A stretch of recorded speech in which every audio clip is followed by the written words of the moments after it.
Kwentro mo yung tao yan, huwag ka nang magdalawang isip. Patayin mo na.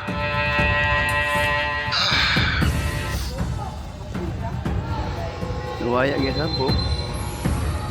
Waya. Habang maliit pa yan, tagpasin mo na. Baka pagsisihan mo pa yan.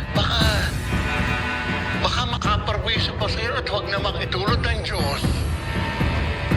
Baka siya pa ang magpatumba sa'yo. Oo, baba. Gagawin ko lahat para matundun ko ang taong ito. Pero hindi siya ang papatay sa akin. Ako ang papatay sa kanya.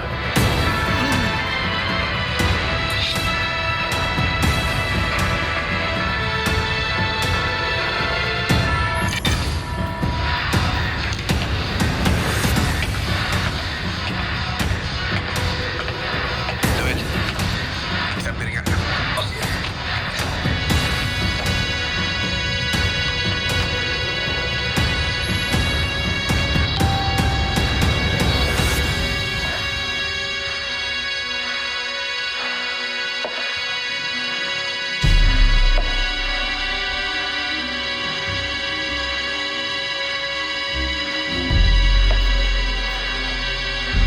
Maswerte ka, Alberto, at nabuhay ka pa. Pero susunod-uhin ko. Sa susunod na pagkikita natin, hindi ka na makakatakas pa.